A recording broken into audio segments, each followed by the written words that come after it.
Picture this. It's 1985. You walk into a job interview carrying the briefcase your dad insisted would last a lifetime. You shake hands. The manager, whose hair absolutely defies both physics and good judgment, asks you 5 questions, smiles, and then says, "Great energy, you can start Monday." Now jump into 2025. You apply online, upload your CV, hit submit. 17 seconds later, you get a response. Our AI screening system has determined that your behavioral signature does not align with the success profile for this role. You ask, behavioral signature? Dude, I just wanted to answer phones and maybe get some dental. Now we're living in what economists politely call the Vibe-cession, where the numbers say everything is fine, but the vibes say the universe is glitching. Carlota Perez would call this a turning point, the chaotic middle between two eras. The industrial age rules are decaying. The intelligence age rules haven't been written. So everything feels slightly broken. We believe it's a mixed state of 4 forces hitting simultaneously. And because we are committed to our 80s theme, they'll spell one of the decade's most iconic duos. So you are serious about WHAM, aren't you? Me up before you go to your independent worker job. Today's creator economy has an eye-watering Gini coefficient of 0.89. South Africa is at 0.63 and the US 0.49, showing how wealth concentrates at the top. Platforms have become that new C-suite for dependent workers. And if we really break that even further, your CRO, sales, think Uber, Fiverr, Upwork, YouTube, essentially find customers for you, right? They handle the discovery, the matching supply and demand, and you don't need to cold call. What about marketing, right? Like who's your CMO, identification and targeting? Marketing is now a platform function. Your operations or your COO, think Shopify, handles storefront, inventory, fulfillment. Stripe handles your payments. Operations that have typically required 20 people now happen via API call. Meanwhile, banks still treat payments like moving gold bars on donkey carts. The money OS must pivot from employer-centric to entity-centric, from static to dynamic, from monthly to continuous, from payslips to patterns. By 2030, there will be 2 billion independent workers globally. That's a multi-trillion-dollar market opportunity.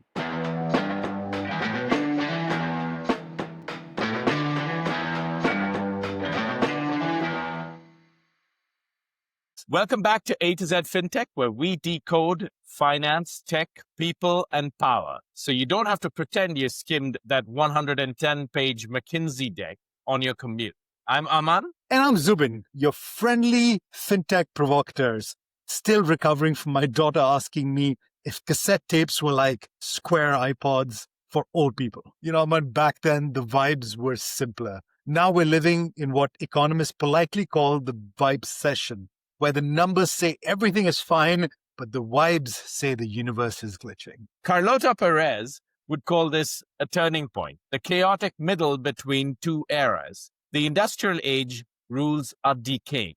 The intelligence age rules haven't been written. So everything feels slightly broken. Yeah, and so Aman, today we're unpacking, and to our listeners, the evolution from farms to factories to feeds, and how finance, or what we call the money OS, needs to evolve. And yes, in case you haven't figured this out, it's an 80s theme today because WHAM, as you will see shortly, isn't about your last Christmas. All right, before compliance rickrolls us, this podcast is for information and entertainment purposes only. They are our views, not those of any organizations who we both work for. Also not financial advice. This is not quit your job and become a creator advice. Think of us as that loud table in a cafe, fun to listen to, but no replacement of your CFA or therapist. Let's zoom out, Zubin. For most of human history, work meant farming. You didn't pick a job, you inherited one. Your bosses were weather and the local guy with the biggest sword. Yeah, if you made it through winter, your bonus was not dying. Then came the Industrial Revolution with factories, steam, electricity. Suddenly we invent the job, the wage, the pension, the weekend, the career ladder, and the middle class, and crucially, the safety net. But Aman, that wasn't inevitable. It was actually fought for. Unions battled for weekends, governments created unemployment insurance. Here's what historians won't tell you. The 80s weren't the golden age. They were actually the beginning of the unraveling. Union membership in the US dropped from 35% in the 1950s to 16% by 1983. Reagan and Thatcher were dismantling the stability we now romanticize. Pension coverage had peaked in the 70s. The 80s felt stable for a specific cohort, white collar, predominantly male. But the industrial age social contract was already fraying, Zubin. So when we talk about the 80s being stable, what we really mean is that it was the last moment that the illusion of stability was broadly shared. And then digital arrived. The internet, smartphones, platforms, and now AI. Work stopped being a place. Work became a portfolio. Your office is wherever your laptop opens, and later your phone goes. Your career isn't a ladder, it's a playlist. And all the institutions built in the industrial age, banks, pensions, labor laws, mortgage underwriting, are still speaking 1950s English. Workers are speaking 2025 modular emoji. Yeah, and that mismatch is why everything feels so off. So what's driving this glitchy feeling? We believe it's a mixtape of four forces hitting simultaneously. And because we are committed to our 80s theme, they'll spell one of the decade's most iconic duos. So you are serious about WHAM, aren't you? Yes, Zubin. Lose your jitterbug. This WHAM explains the structural shift reshaping work. Wake me up before you go to your independent worker job. All right, let's do Love this, it. right? Love it. U is for walls, fragmentation and nationalism. Globalization may have just peaked. Now we're seeing trade walls, data localization, supply chain nationalism, Brexit, US-China decoupling, GDPR, all creating compliance moats. So how does this affect that independent worker? Well, directly. Cross-border remittances get harder, platform access fragments by region, a creator in Nigeria cannot monetize like one in California. All of this, while paradoxically the internet and Rails are technically bringing stuff together. Walls isn't just macro noise, it's reshaping who can participate in the platform economy and on what terms. Next up is H for human agency, or workers essentially reclaiming control. Workers want autonomy, control over time, place, identity, and meaning. The hierarchy is melting. Let's be honest, Gen Zs didn't invent the side hustle. They just turned it into an operating system. But be your own boss often means absorb all the risk while the platform takes 30%. And human agency is rising, but so is uncertainty. The flexibility that lets you work from Bali also means no sick days, no pension, no HR. Right. Freedom is great until you need that dental surgery. Touche. A is for automation. If you like, the AI reshuffling of this deck. AI isn't just removing jobs wholesale, it's unbundling jobs into tasks. Some automated, some augmented, and some more human. Yeah, and we read this MIT research report that shows that automation creates this polarization. High-skilled jobs grow and low-skilled jobs grow, but it's that middle-skilled job that just vanishes. It's the barbell economy. And the people caught in the middle bear the transition costs. Who pays for retraining? How long is displacement? What happens to the 45-year-old accountant whose job just got automated? Yeah, AI is that new synthesizer, reshaping the sound, not removing the music. But someone still has to learn that new instrument. It's easy, Zubin, to focus on that displacement and see it as structural failure. But this massive early inequality is a feature of transition, not the destination. When the Industrial Revolution began, wealth concentration exploded. It took unions and government intervention to build out that middle class. Today's creator economy has an eye-watering Gini coefficient of 0.89. South Africa is at 0.63 and the US 0.49, showing how wealth concentrates at the top. But just like the industrial age, the current chaos is that painful, necessary stage before new social contracts and infrastructure are built to stabilize the system. Yeah, so Aman, what you're telling us is that the current anxiety is not an irreversible decline, it's just an emergence. That's correct. Now let's keep moving. M of WHAM is for modularity, the playlistification of everything. Careers used to be albums, one employer, predictable track list. Now the playlists, multi-income, multi-platform. You might be an Uber driver, a freelance designer, a YouTube creator, and an Etsy seller all in the same week. Yeah, Raman, that modularity comes with volatility. Imagine last month, $8,000, this month, maybe $1,000. Your income looks like a seismograph during an earthquake. And the systems built for album era workers, payslip based mortgages, employer sponsored insurance, 40-year pension plans can't handle the playlist era income. Yeah, and to sum it up, Aman, the WHAM forces aren't neutral. They're creating these winners and losers. They concentrate power. Without intervention, they will amplify inequality. So now let's talk about what these forces are creating, the one-person enterprise, the independent worker, and the small business, and how that's booming. Wait. Didn't the 80s kill small business? Walmart, corporate consolidation? Exactly. The 80s were great hollowing out. But then something changed in the US. Back into 2020, we saw 4.5 million new job applications. In 2021, that went up to 5.5 million. And 2022 sort of maintained that pace. Record numbers, the highest in American history.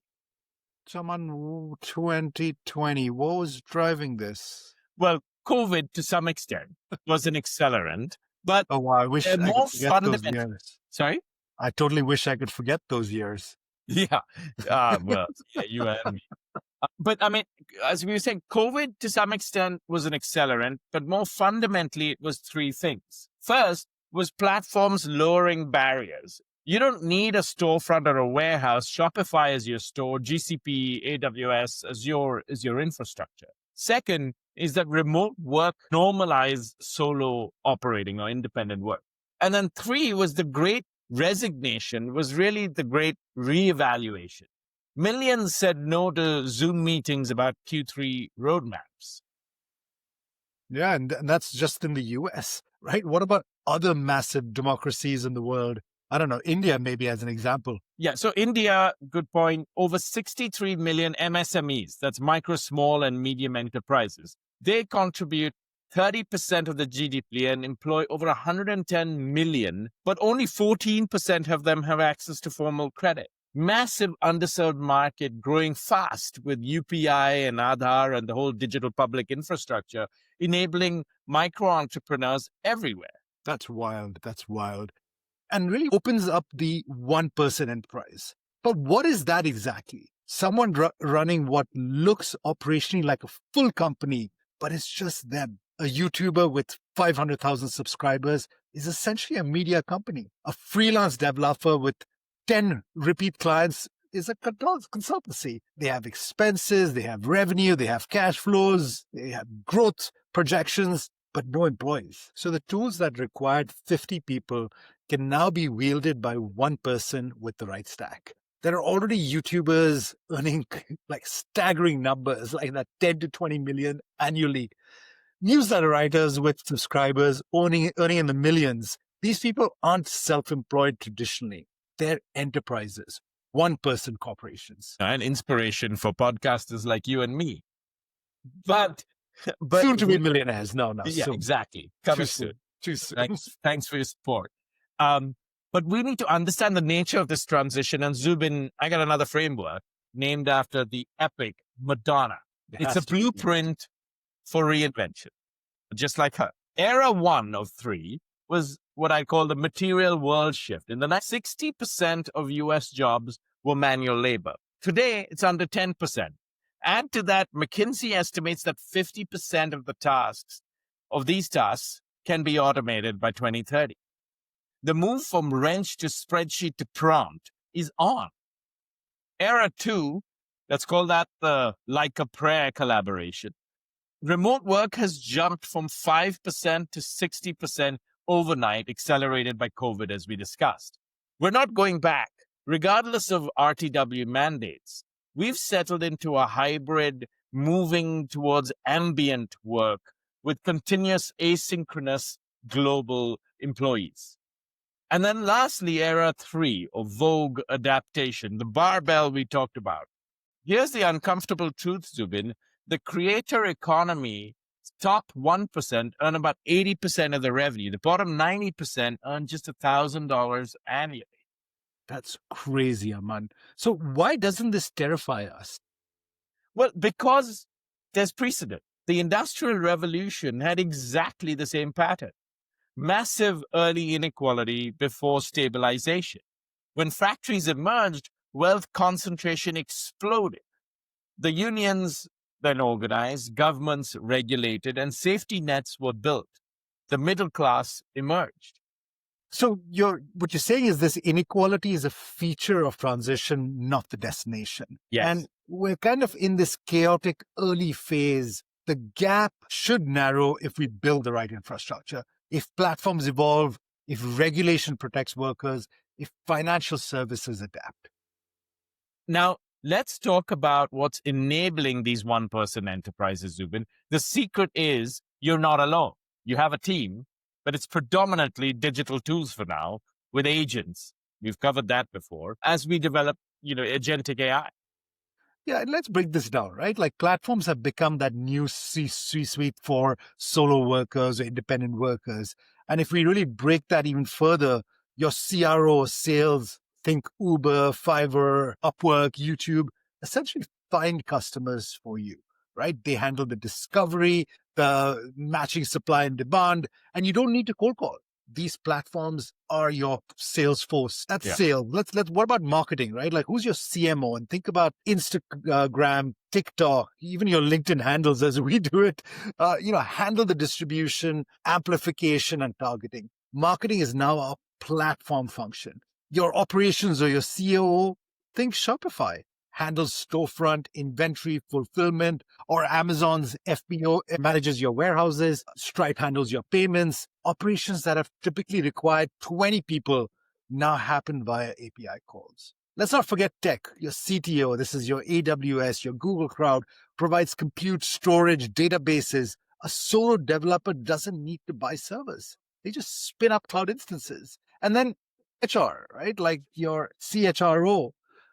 Oh, wait, you don't have one because you don't have any people, right? The ultimate lean org chart. But this is actually a problem, Zubin. No HR means no one managing burnout, development, benefits. And this is where we, as a fintech podcast, must focus. Platforms are rapidly becoming your CFO, the money OS. This is the most under-discussed transformation happening right now.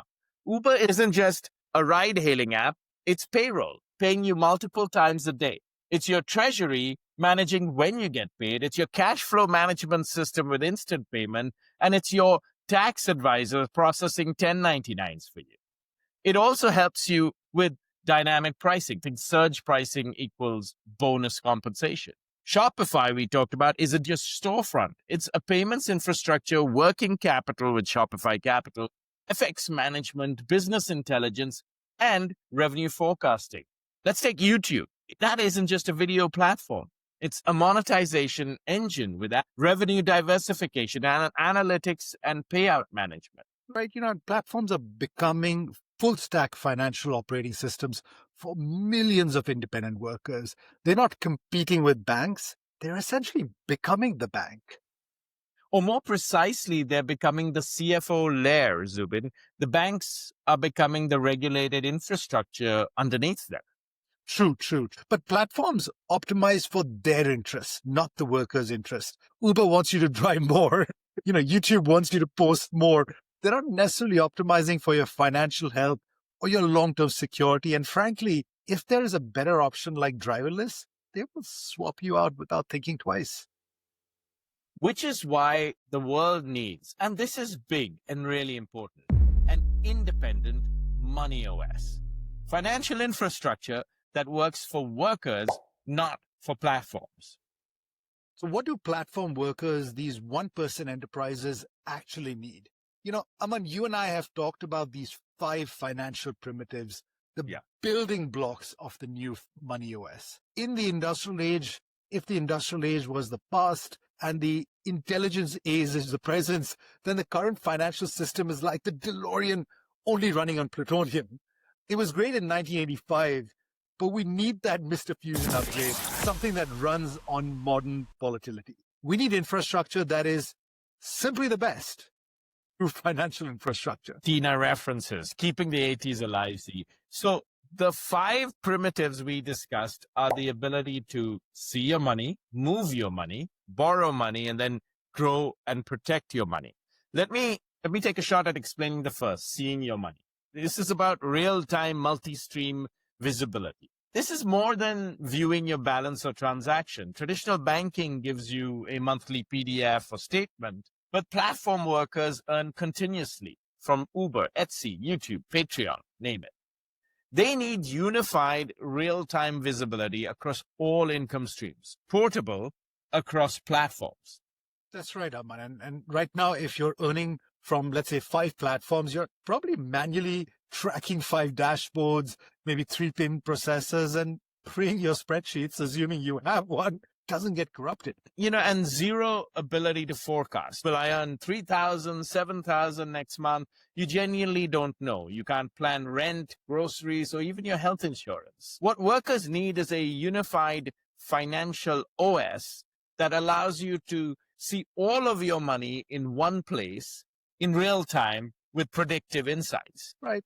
Let's move on. Primitive 2 is close to my heart. Moving your money, instant, low-cost, programmable. Uber pays their drivers multiple times daily in some market. Independent workers can't wait 2 weeks for ACH batch settlement from the 1970s. Meanwhile, banks still treat payments like moving gold bars on donkey carts. And when it comes to international payments, that Filipino freelancer working for US client probably uses somewhere that 7 to 10% of just fees and FX spreads. We've shown this in the past. We've talked about this in our real-time episode.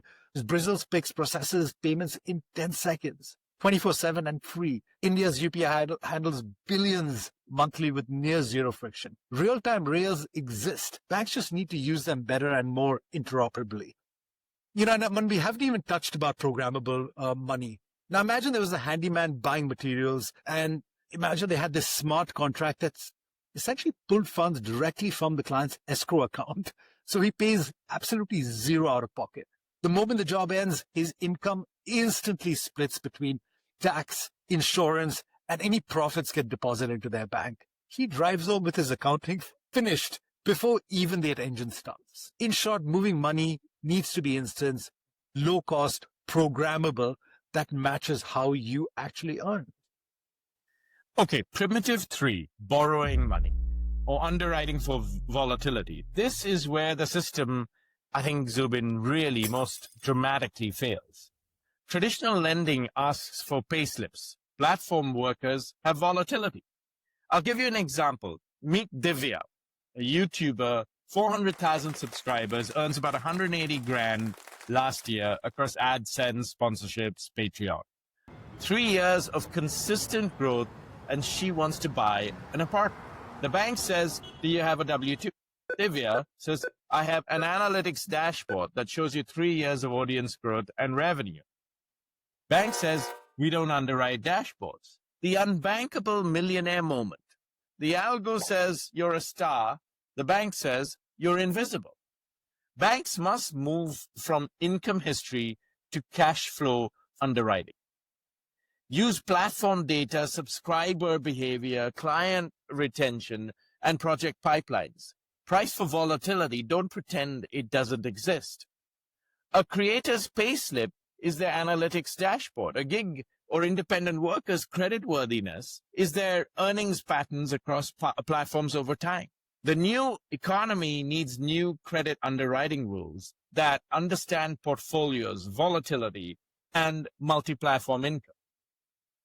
So we saw the see, we saw the move, we saw the borrow, which brings us to primitive 4, which is growing your money, micro investing, portable pensions. Retirement in the industrial age was work 40 years, get a pension, and retire. In today's intelligence age, 17 different income sources across 40 years. How do you even build a retirement? And the answer cannot be manually transfer money from 7 different platforms to your pension. This needs to be automated. Micro savings across every income stream. Little drips from every gig. Auto-invested, compounding across decades. Uber could auto-save 5% of every ride. YouTube could auto-invest 10% of AdSense. Fiverr could, potentially round up your earnings. And Zubin, critically, portability. Your pensions can't be locked into Uber. It must travel across platforms, careers, and borders. This is happening slowly.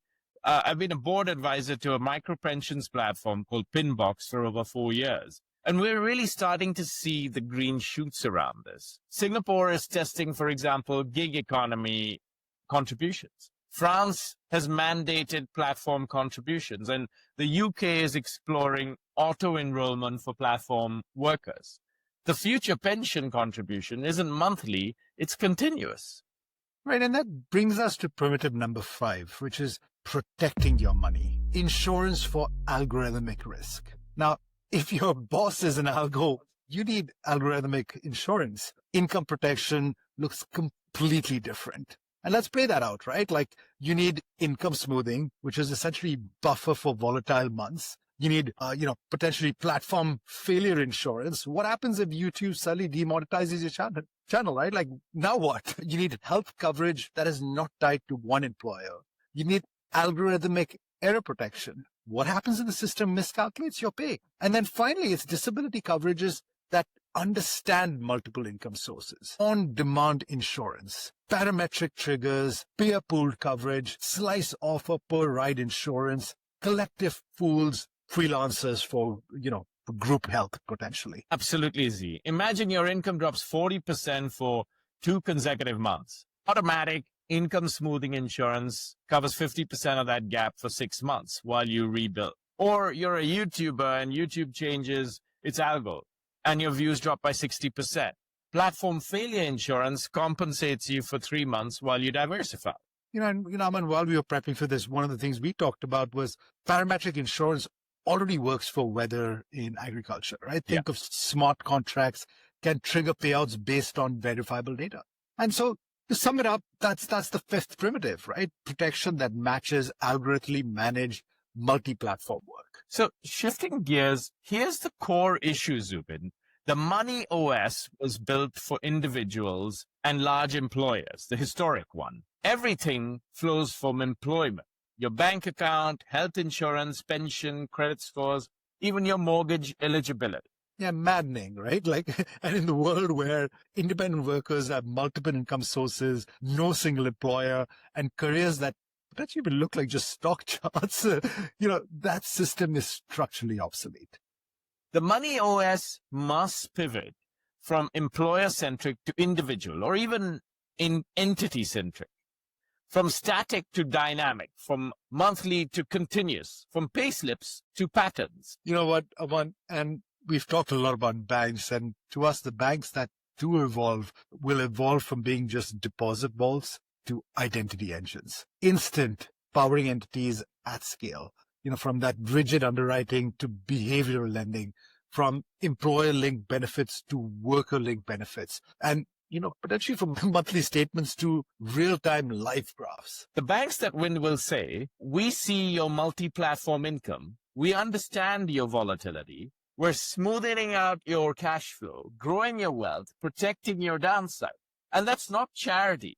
By 2030, there will be 2 billion independent workers globally. That's a multi-trillion-dollar market opportunity. So, Aman, this is a massive transformation with some clear opportunities and risk. Keeping with the theme, let's throw down the now greatest hits, but let's keep it to 5 only. So, Zubin, let me tell you about what keeps me up at night about this. Uh-oh. The first is platform dependency. One algorithmic change and income evaporates, no recourse or union to fall back on. Number two is predatory finance. Payday loans in fintech clothing, offering get paid today that translates to really 400% APRs. Number three is inequality amplification. Winner takes all economy powered by the creator Gini coefficient that we talked about. Number four is burnout. No colleagues, no boundaries, and no off switch, since algos never sleep. And then fifth, benefits gap. The system built for employees means independent workers fall through the safety net. There isn't one for them, and they lack health insurance or paid leave. I'm feeling like walking on sunshine. And let's talk a little about the massive upsides that will come out of this, right? Number one, global micro entrepreneurship. Imagine that teenager in Lagos that can now monetize globally, turning geographic arbitration into talent arbitration. My wife works for Netflix, and I've seen that happen with content, which typically required a studio and production. Netflix has completely democratized content. And for me, some of my favorite shows are Korean shows. You and my kids. K-pop demon hunters. Number two is a portable identity. Your reputation, credentials, and work history travel with you. You own your data. Third one is worker-owned IP. Creators retain those rights, build equity. Imagine that musician now owning their own masters. The fourth one is AI-enabled personal CFO. We talked at length about this, which are tools that forecast cash flow, optimize taxes, auto-invest, and warn about those concentration risks. I think the final one is pretty wild, which is power redistribution. And right now, platforms are concentrated, but we are seeing a rise of platform cooperatives and worker-owned marketplaces. When workers own the platforms, fees drop, transparency increases, long-term thinking replaces extraction. These prove that the model works. And even if they remain niche, their existence creates competitive pressure. We've moved from fields to factories to feeds to algorithms. The WHAM forces, love that. Walls, human agency, automation, modularity. These aren't breaking work, they are rewriting it. We're not living in failure, we're living in transition. The Industrial Revolution was violent, chaotic, deeply unequal. But eventually, we built unions, safety nets, weekends, pensions. We created a social contract that made broadly shared prosperity possible. We're in that same moment again. The question isn't whether work has changed. It has, most definitely. The question is whether the money OS will evolve to match. Because right now, we're running the intelligence age work patterns on industrial age financial infrastructure. And the mismatch is creating precarity and anxiety. But this isn't an irreversible decline. This is emergence. The tools exist. Real-time payments, behavioral underwriting, portable pensions, algorithmic insurance, Zubin's favorite, platform cooperatives, worker-owned infrastructure. We can see the future. We're just building it too slowly. So to builders, banks, policymakers, platforms, and workers, stop designing for the neat payslip carrying 40 years of careers. Start designing for the messy, multi-income, portfolio career, independent worker. That worker is the future. And they're already here, all 2 billion of them. The one-person enterprise isn't a trend. It's the dominant form of economic organization in the intelligence age. Both the future billionaire and the comfortable freelancer deserve infrastructure that works. If the 80s taught us anything, it's that reinvention isn't chaos. It's the opening notes of the next great track. Work has already changed. Money must now catch up. So the industrial age created that employer or the employee. The intelligence age is creating the entrepreneur, whether they want to be one or not. The question is whether we build infrastructure that makes that transition fair, sustainable, and human. You know what? This was a wild journey. I love creating this. And this kind of brings us to the end of today's podcast. Truly a fun one to create. And to our listeners, stay curious, stay purposeful, stay adaptable, and may your income streams harmonize like that perfectly remastered 80s ballad. And remember, you're not just an independent worker. You're a one-person enterprise. Demand the financial infrastructure you deserve.